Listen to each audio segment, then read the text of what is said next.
Good morning. Do you ever get the feeling that some of our legislation, or perhaps a lot of our legislation, is quite favorable to the villains and the thieves and the murderers and the others, and that you and I, as citizens, are pretty much on our own?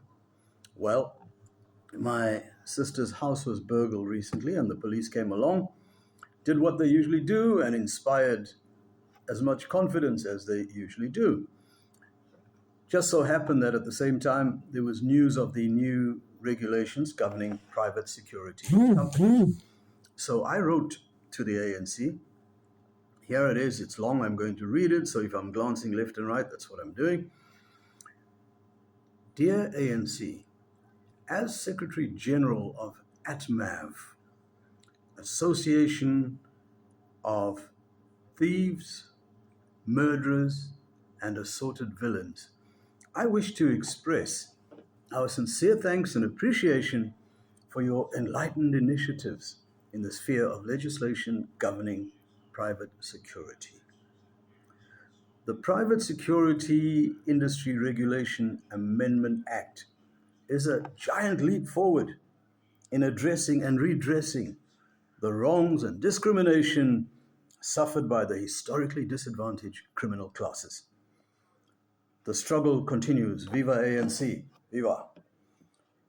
The mandatory 51% South African ownership regulation gives us opportunity to gain a stake in an industry built on our blood, sweat, and tears.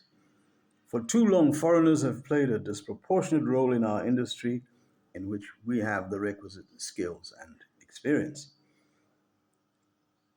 I trust that with his expanded ministerial powers, the Minister of Police will deal firmly and swiftly with any attempts to exclude us from ownership participation. Do we not have a long history of shared interest in this sector of South African business activity? Some of our own people have worn the police uniform with pride. Now, regardless of what the Elon Musks of this world may say, there is no stopping the great empowerment train.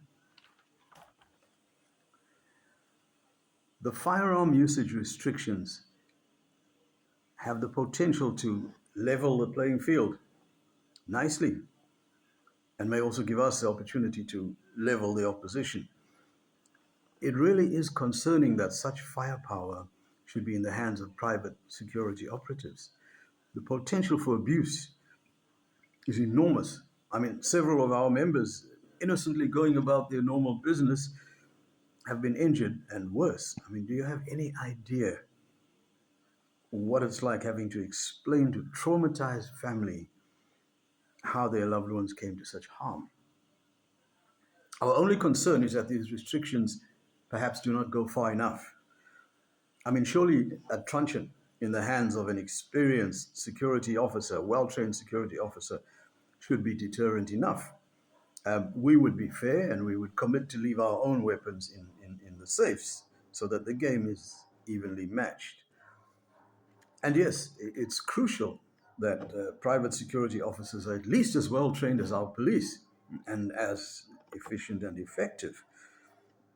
I trust that training will include and will emphasize human rights, particularly those of suspects. One hopes that issues of stereotyping and discrimination will be addressed in great depth. Some of our professionals are still in therapy after gratuitous insults and name calling. In short, we're comfortable with the enhanced training and accreditation requirements. We can't have any Tom, Dick, or Harry blundering around making our people's work even more difficult than it already is. Now, we believe in quality over quantity. We believe that there are far too many security companies and operatives swarming around the suburbs.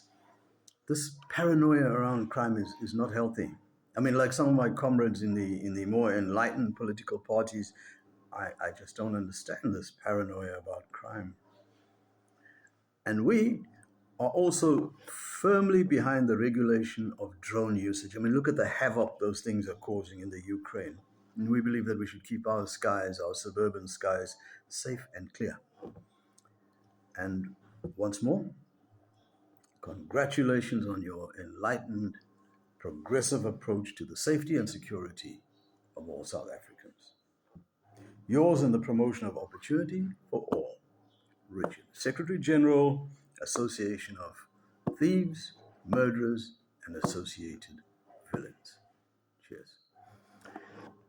For more straightforward, if somewhat offbeat comment, read my blog, The Scuffle Continues.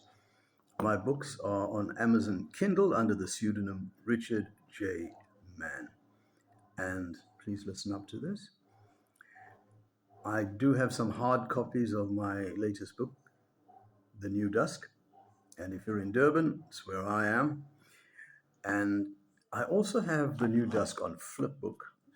All that you do is contact me for the link, and you read it on your device. And it's cheap as it's cheaper than a cheese haircut on the street corner. Have a good day. Cheers.